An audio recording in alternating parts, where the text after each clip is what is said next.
Hey everybody, welcome to another video for my fall tutorial event on my blog.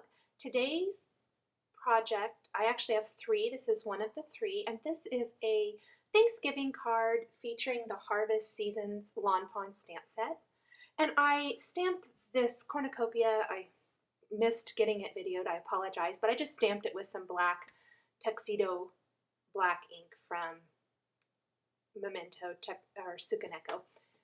And now I'm just going to color in my cornucopia with some Copics.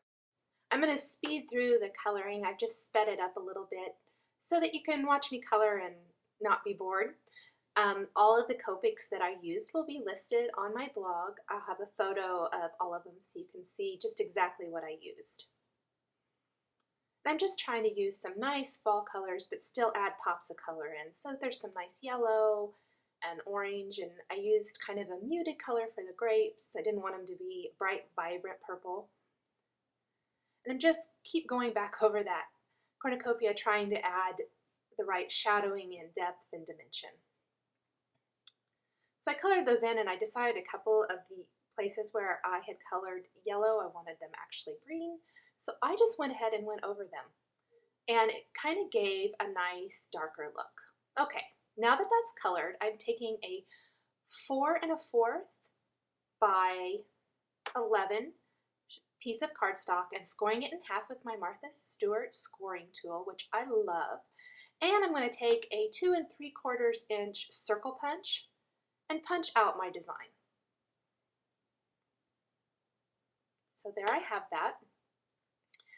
Next, I'm going to take the large plaid background stamp from Hero Arts. This is one of their newer stamps, and it's perfect for adding some texture and interest to a background. I just love their background stamps, all of them, but this is going to be a new favorite, I can tell. Lots and lots of use for it. And I inked it up with some antique linen distress ink by Tim Holtz, and then I lay my card on the stamp. I feel like it gives me more control to get a straighter stamped image. I think that the white is just a little too white there on my punched circle.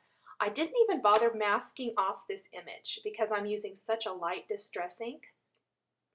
And I didn't mind that some of the distress ink got on my colored in stamped image. I felt that it kind of gave it more of that weathered and worn look. I didn't place the ink directly on it, but if some got on it, it really didn't matter.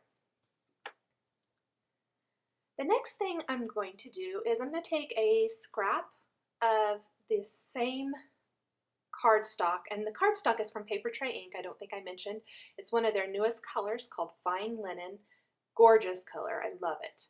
And I'm going to take a greeting from this same Harvest Season Lawn Fawn stamp set. Just going to lay it there, grab my acrylic block and pick it up, and I'm going to use the soft suede brown ink from Stampin' Up! To stamp my greeting on that strip. This is one of my most favorite brown colors. I just really love this one. So you can see that cute little greeting stamp there. And I'm going to take an edge distresser and just distress up the edges of my strip here. I like doing that a lot. It adds some texture without a lot of bulk. Next, I'm going to place yet another greeting from this same stamp set. And I'm going to stamp the inside of my card. I have really loved adding some interest to the inside of my stamped images, or stamped cards rather, with some images on the inside. I'm going to lay out some of the leaves from the same stamp set. Everything is from this stamp set, except for that Hero Arts background stamp. I'm going to lay those out and see if I like that. And I do, so I'm going to go ahead and use some crushed curry Stampin' Up! Ink to stamp one of the leaves. And then I'm going to use also Dusty Durango. It's kind of an orangey, kind of a burnt orange ink from Stampin' Up! To stamp the other one. And also Kiwi Kiss, just to add some nice fall-like colors for these leaves. I think by stamping something on the inside of the card, it really just keeps that theme from the front going and makes the inside as pretty as the outside. So there is the inside of my card. And I'm planning on giving this card to my mom. She's hosting Thanksgiving this year, and I always like to give her like a little gift or something, and this is the card I'll give her. Now I'm just using a Colozzle to cut a little circle slightly larger than my stamped and colored circle out of this brown strip of cardstock.